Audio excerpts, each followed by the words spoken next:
Kindly recite Surah Fatiha for the grandfather of Mehraban Ali, Sayyid Hussain Shah Shamsi Sabzwari Tabrizi. امام حسین کی شہادت کے بعد یزید نے یہ حکم نافذ کروایا کہ اولاد رسول کے جوانوں کی لاشوں سے سروں کو کاٹ لو اور ان پہ گھوڑے دوڑاؤ، اور رسول اللہ کی نواسیاں، بیٹیاں، ان کی خاندان کی عورتوں کو بے پردہ کر کے ان کے جوانوں کے کٹے ہوئے سروں کے ساتھ میرے شہر شام لے کے آؤ، میری دربار لے کے آؤ، میں دنیا کو بتاؤں کہ میں نے اس خاندان کا کیا حشر کیا، ان کے جوانوں کو مار دیا، ان کی عورتوں کو بے عزت کر دیا، بس آل رسول کو قید کر دیا گیا۔ کٹے ہوئے سروں کے ساتھ رسول اللہ کی نواسیاں بازاروں اور بدنام گلیوں سے گزر گئی۔ جب شام تک پہنچی تو یزید نے یہ پیغام بھجوایا کہ رسول اللہ کے خاندان کو شہر سے باہر ٹھہراؤ، پہلے میں اپنا شہر شام سجا لوں۔ تاریخ میں ہے کہ یزید نے تمام لوگوں کو یہ حکم دیا کہ جیسے عید کے دن نئے کپڑے پہنتے ہو ویسے نئے کپڑے پہنو۔ شہر کی گلی گلی چوراہے کو سجایا اور سب سے کہا اپنی چھتوں پہ چڑھ جاؤ، اور جب اولاد رسول اولاد علی شام میں داخل ہو تو ان کو پتھر مار کے ان کا استقبال کرو، ان کو بتاؤ کہ ان کی اوقات کیا ہے۔ 3 دن تک رسول اللہ کی بیٹیاں شہر سے باہر غریبوں اور بے وارثوں کی طرح بیٹھی رہی۔ بس جب شہر پورا سج گیا، لوگ سب تیار ہو گئے تو رسول اللہ کی بیٹیوں کو بلایا گیا۔ کہیں سے کوئی پتھر مارتا ہے، کہیں سے کوئی گرم پانی پھینکتا ہے، کہیں سے کوئی توہین کرتا ہے، وہ تمام لفظ اللہ کے رسول کے خاندان نے برداشت کیے۔ امام حسین کا سر نوکے نیزہ پہ بلند ہو کے قرآن کی تلاوت کرتا رہا۔ کچھ لوگ ہنس بھی رہے ہیں، کچھ لوگ تماشا دیکھ رہے ہیں کہ یہ کس قسم کا سر ہے جو نوکے نیزہ پہ سوار ہے پھر بھی اللہ کا ذکر کر رہا ہے۔ بس جب سید زادیاں اور امام سجاد قیدی ہو کے یزید کی دربار آ پہنچے تو یزید خوشی سے جھوم رہا تھا۔ اتنے میں کسی نے امام حسین کا کٹا ہوا سر یزید کے سامنے پیش کیا۔ یزید اپنے ہاتھوں میں لاٹھی لے کے امام حسین کے پاک لبوں پہ مار رہا تھا اور ہنس ہنس کے یہ کہہ رہا تھا کاش آج میرا بابا زندہ ہوتا، کاش آج میرا دادا زندہ ہوتا، ان کو بتاتا کہ میں نے بنی ہاشم کے ساتھ کیا کر دیا۔ رسول اللہ کے نواسے کی توہین کر ہی رہا تھا، اتنے میں یزید نے یہ سوچا کہ اللہ نے مجھے بڑی عزت دی ہے۔ درباری خطیب سے کہا کہ آؤ منبر پہ دنیا کو بتاؤ کہ بنو امیہ اس زمین پہ کیا مرتبہ رکھتا ہے۔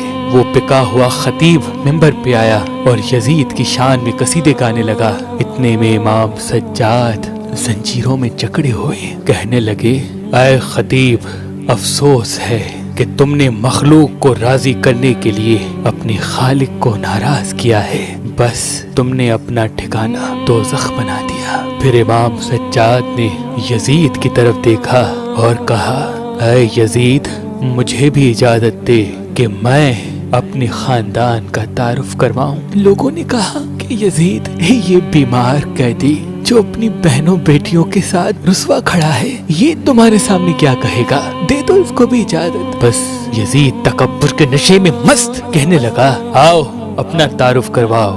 امام سجاد زنجیروں میں جکڑے ہوئے منبر پہ آتے ہیں اور فرماتے ہیں تعریف اس اللہ کی جو تعریف کے قابل ہے۔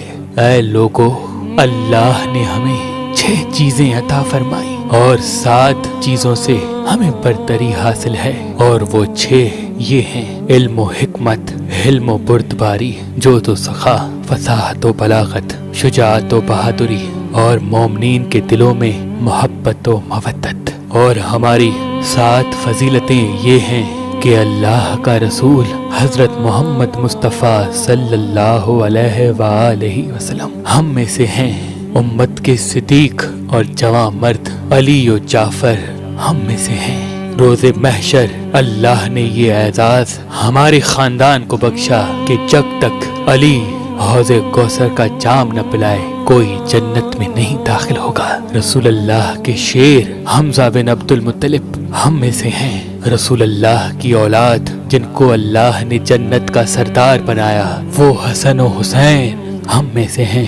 اللہ نے جس عورت کو تمام عورتوں کی سردار بنایا وہ رسول اللہ کی بیٹی فاطمہ ہم میں سے ہیں۔ جو آخری حجت زمانے پہ قائم ہوگی وہ مہدی ہم میں سے ہیں۔ اے لوگو، جو مجھے جانتا ہے وہ جانتا ہے، جو نہیں جانتا اس کو میں اپنا حسب و نسب بتاتا ہوں۔ میں مکہ و منا کا فرزند ہوں، میں زمزم و صفا کا فرزند ہوں، میں اس کا فرزند ہوں جس نے اپنی ابا سے حجر اسود اٹھایا اور خانہ کعبہ کی دیوار پہ لگایا۔ میں اس کا فرزند ہوں جس کو اللہ نے معراج پہ بلایا۔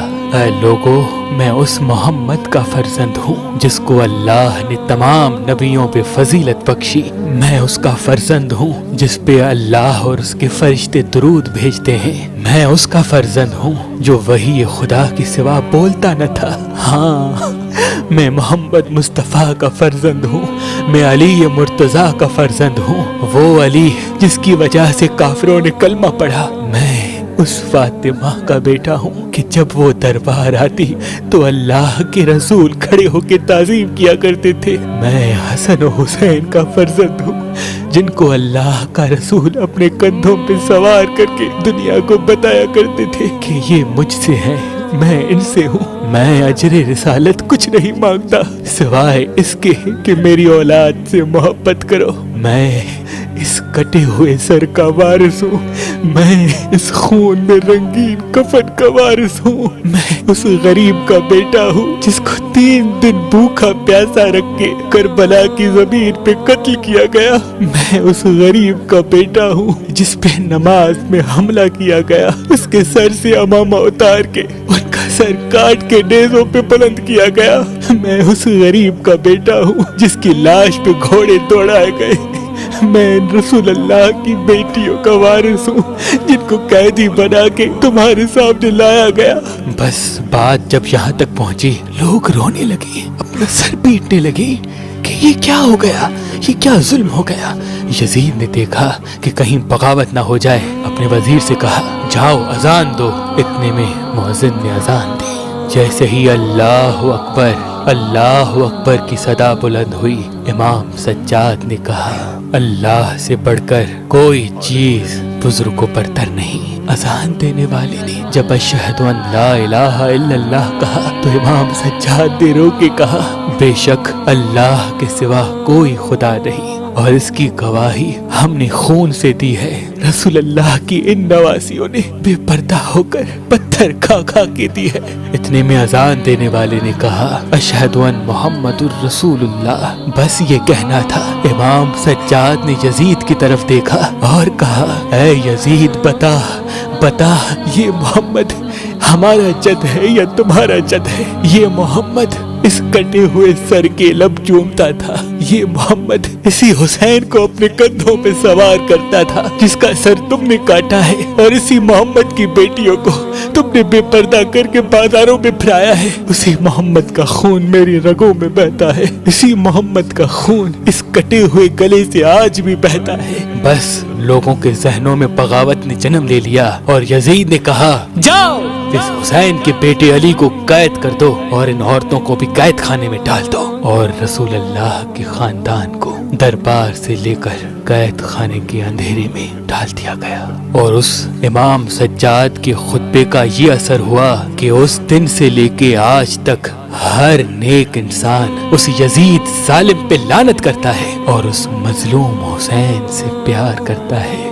سلام ہو بیمار کربلا امام زین العابدین پر، امام زین العابدین پر۔